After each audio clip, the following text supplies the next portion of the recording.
Okey, assalamualaikum dan selamat pagi.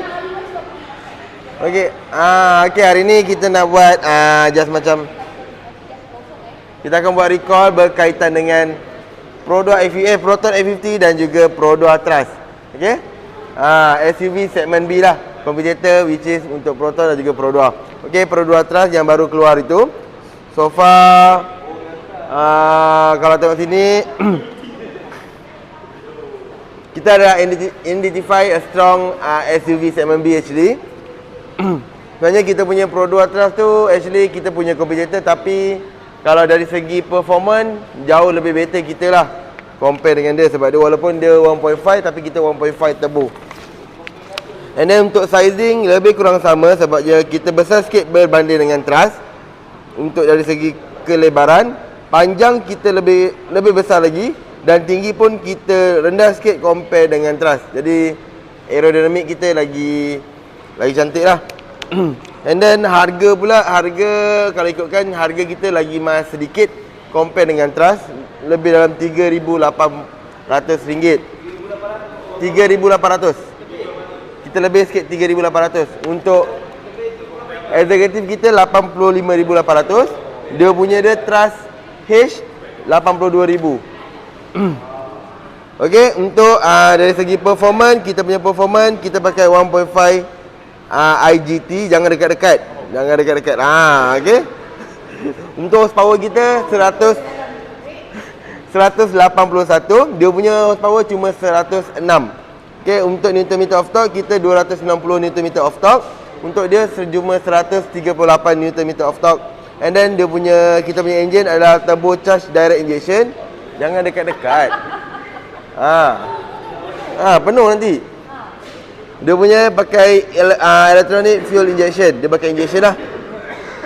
Untuk tank, kita punya tank kapasiti lebih besar daripada Trust.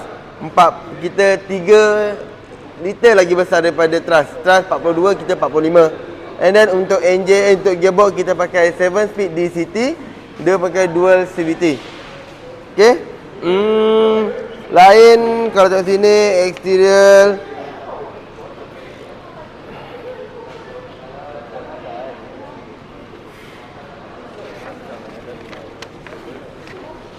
Okay, lain performance lain semua tak ada. Jadi Mr. Shi nak tahu? Explain dengan Mr. Shi lah. Okay? Diorang semua tak berminat. Dia berminat. Okay. Okay, Mr. Shi, untuk kita punya material seat kita pakai leather. Yang lain, yang tu pakai fabric. And then steering design kita pakai D-shape. Bottom tu flat bottom, tapi dia pakai round, biasa bulat. Kita lebih advance lah design. Okay, untuk infotainment unit kita punya cluster meter 88 inci. Sana punya baru 4.2 inci. And then kita punya digital. Dia kalau untuk tak bagi tahu. Tapi untuk driving mode kita ada 4, dia cuma ada 2 je. Dia ada normal. Dia ada 3 juga, dia ada 3. Eco, normal, power kita ada 4. Adaptive, eco, comfort dengan sport. Okey.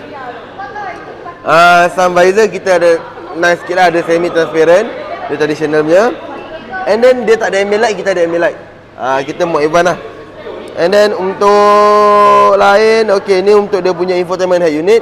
Infotainment unit kita 14.6 inci, dia punya 9 inci. Kita ada voice command, bahasa. Online navigation kita ada. Music streaming kita ada. Maknanya kita punya infotainment head unit ada data, dia tak ada data, dia kosong. Dia ada Apple CarPlay. Itu sama. Apple CarPlay dia ada juga, tapi kita punya wireless, dia punya wired. Maksudnya dia wire. And then speaker kita 6 sama macam dia. Wireless charger. Kita ada wireless charger. Untuk yang flagship dia tak ada. Semua variant tak ada. H dengan X tak ada. H dengan Advance H dengan Advance tak ada. Lain. Okey, tengok sini. Okey, untuk kita ada lebih sikit untuk kamera. Kita ada 360 plus 180. View transparent. Dia hanya 360 kamera saja. Kita ada auto parking, dia tak ada auto parking. And then kita ada door opening warning. Dia tak ada. Okey, lain semua ini proof. Proof so far kita punya proof memang ada lebih kurang 5 proof, ada lebih kurang 2, 3, 5, 8, 9, 10, 11. 11 proof, which is untuk design kita ada 2, 3 untuk performance, 3 untuk safety. Wayang kau. 1 intelligent, 2 comfort. Jadi memang kalau tengokkan kita kompetitor dengan Pro Dual Thrust jauh sikit. Dari beza mungkin dari segi harga kita mahal sikit. Harga kita mahal sikit. Tapi dari segi features kita lebih, tapi kita menang kat features. Jadi kalau kata, jadi senanglah kita nak jual i50. The conclusion is trust kita punya kompetitor, kita boleh jual.